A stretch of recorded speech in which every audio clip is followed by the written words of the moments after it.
Olá pessoal, tudo bem?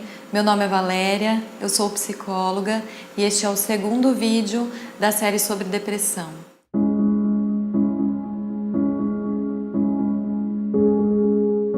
Hoje nós vamos falar não da doença em si, mas sim da busca pela cura e pela possibilidade do controle da doença, principalmente se ela for recorrente. O processo de cura, lógico que envolve muitos cuidados, como a ajuda de especialistas, o diagnóstico e o tratamento medicamentoso, além de hábitos de vida saudáveis, como alimentação e atividades físicas, ou seja, é um conjunto de coisas, mas envolve também o processo do autoconhecimento, e é sobre isso que a gente vai falar hoje.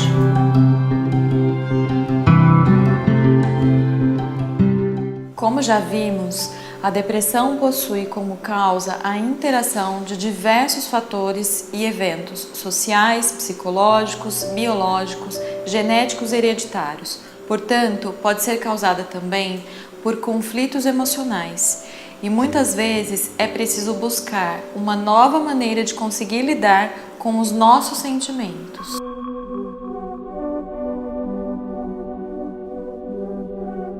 Os conflitos emocionais geram sofrimentos que acabam refletindo em nosso dia a dia, em nossa produtividade, nas relações pessoais, assim como na saúde física. Então, o que podemos fazer na tentativa de superar esse momento tão doloroso e difícil da vida? Em relação ao aspecto emocional e psicológico, com certeza é o processo do autoconhecimento que pode ajudar e muito. Aqui a psicoterapia pode ajudar, assim como outros processos de autoconhecimento também, por exemplo, a prática de algumas filosofias de vida ou até mesmo de uma religião, além dos cuidados médicos, mas o fato é que é preciso buscar apoio. Muitas vezes os pacientes chegam muito tristes ao consultório, sem esperança, sem vida, se sentindo sozinhos, com medo e desesperados por não saberem o que fazer para melhorar e sair dessa situação. E quando começamos a investigar e a pensar juntos, geralmente nós percebemos que essa pessoa se perdeu de si mesma. Na maioria das vezes, ela não sabe mais quem ela é. Em algum momento, parece que a pessoa se desconectou da sua vida e do momento presente. Em nossa cultura, não temos o costume de ensinar nas escolas para as crianças ou para os nossos filhos em casa como desenvolver a inteligência emocional, a reconhecer nossos sentimentos e aprender a lidar com eles. Pelo contrário, muitas vezes nós ensinamos justamente o oposto, pois foi assim que nós aprendemos.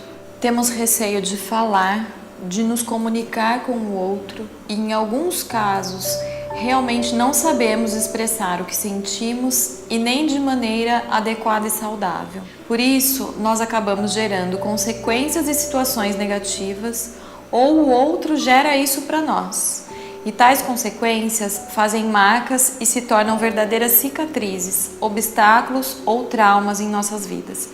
O autoconhecimento nos ajuda a nos percebermos melhor, a identificar nossos pensamentos e sentimentos, e assim também podemos nos tornar mais conscientes em relação àqueles comportamentos que repetimos como um padrão em nossas vidas. Ao observar os atendimentos na clínica e como o processo de autoconhecimento acontece, cada um no seu tempo e do seu jeito, e o quanto isso é gratificante e significativo para o paciente quando ele chega lá, o quanto isso é libertador e pode trazer alegria, eu pensei em contar um pouco aqui sobre como isso ocorre.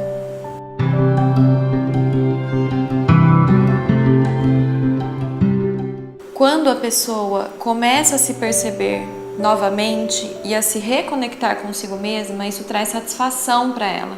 Traz poder no sentido de se tornar autoconfiante de novo, de ser responsável pela sua própria vida. E as pessoas verbalizam isso nos atendimentos, sentem isso, elas se emocionam, porque no processo de cura, elas se resgatam, elas se perdoam, elas ressignificam suas experiências e saem mais fortalecidas. E aí elas começam a perceber e prestar atenção em si.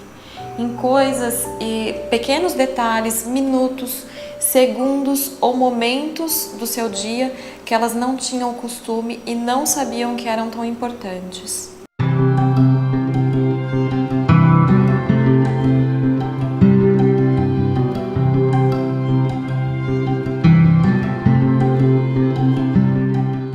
O primeiro passo para isso é identificar pensamentos e sentimentos e os gatilhos que os causam.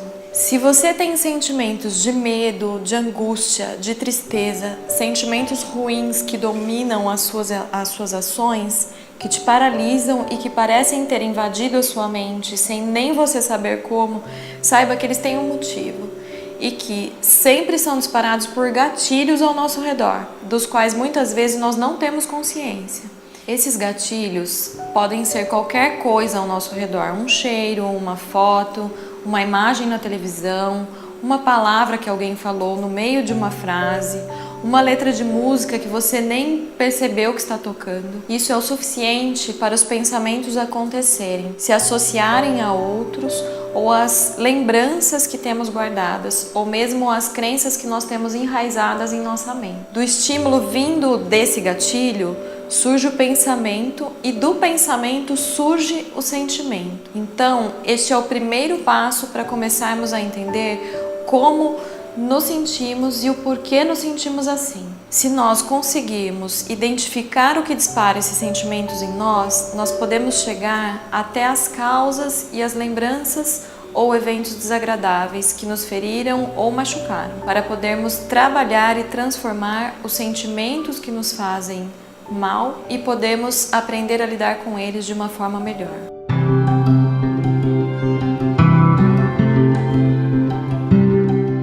O segundo passo é pensar estratégias e buscar desenvolver novas habilidades.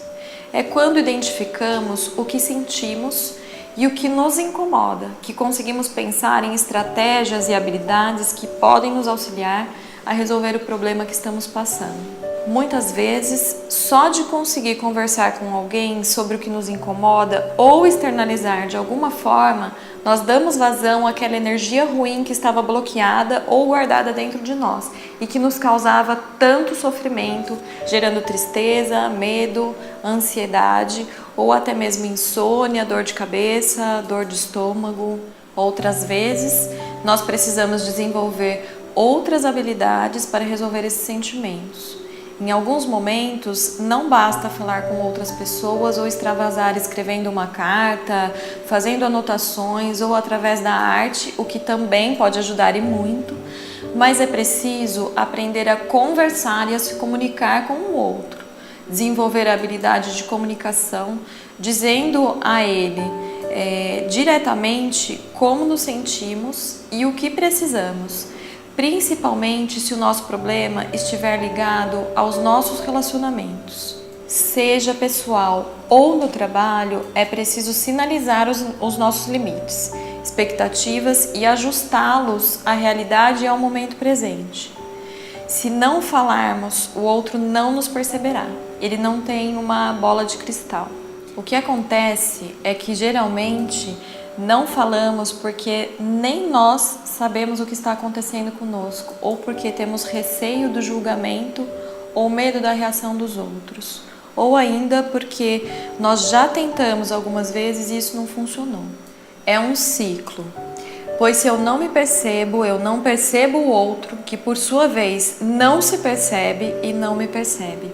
Relacionar-se assim, desta forma, pode gerar solidão, sentimento de rejeição, culpa, incompreensão, tristeza, sensação de abandono, medo, insegurança e ansiedade, e isso pode acontecer em todos os tipos de relacionamento, nos pessoais, nos profissionais, familiares, entre pais e filhos, casais, em todo tipo de relacionamento.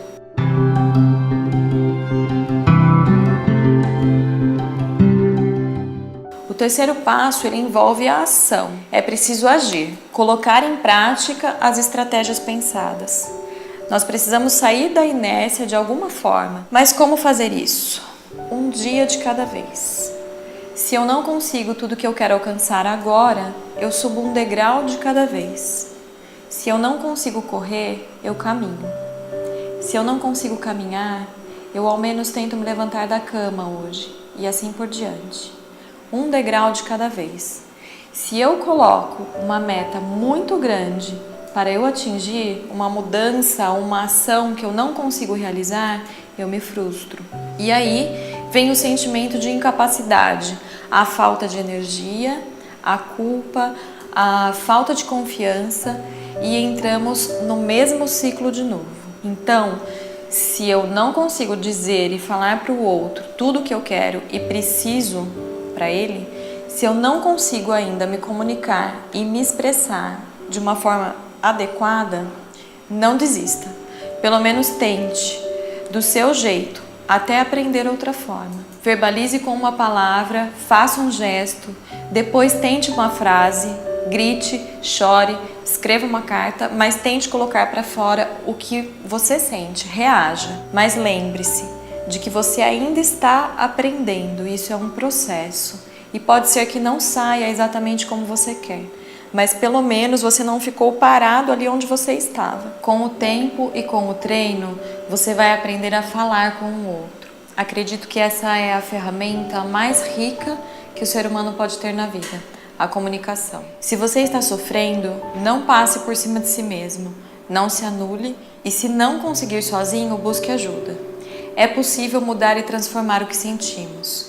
E nós merecemos isso, você merece. Outra coisa a qual podemos ficar atentos é que temos, enquanto seres humanos que somos, a tendência de sempre culpar o outro por tudo que acontece em nossas vidas, pois nós não nos percebemos, mas nós somos os responsáveis pela nossa vida e é preciso nos apropriarmos disso. Lógico que aqui eu não estou falando de casos onde realmente há abusos graves ou violência por parte do outro, e sim de relações relativamente saudáveis. Mas quando nós falamos de autoconhecimento, nós focamos no trabalho conosco e não com o outro, até porque a mudança começa em nós.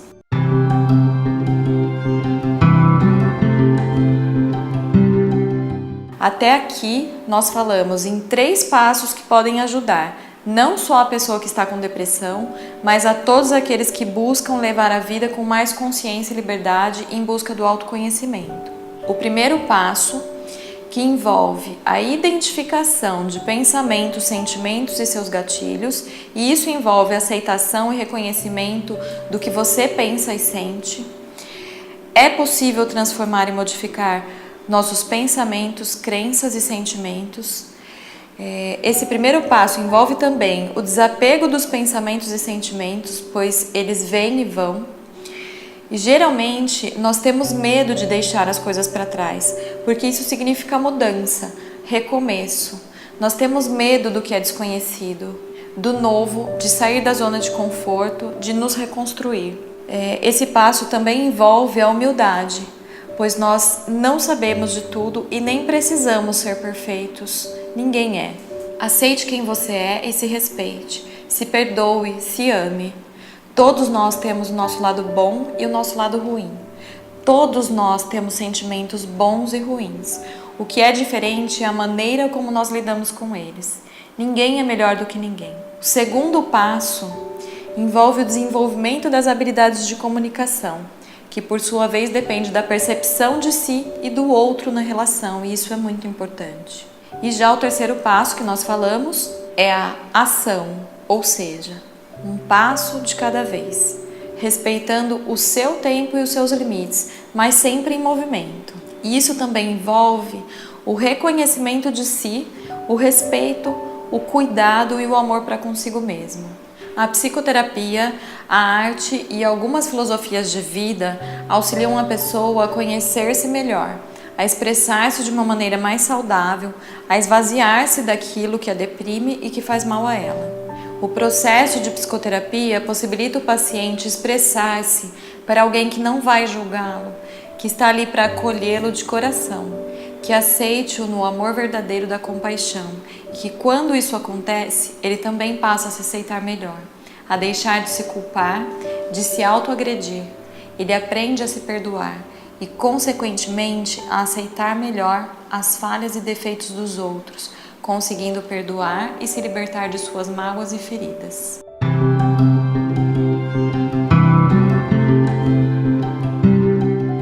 Lembre-se, você não é a depressão, você está com depressão. Ela é um estado momentâneo e não eterno. É possível se fortalecer e superá-la. Então, o meu mais importante recado é: não desista, vale a pena lutar. Espero vocês nos próximos vídeos, onde eu pretendo abordar também a depressão na adolescência e na infância. Até a próxima. Muito obrigada.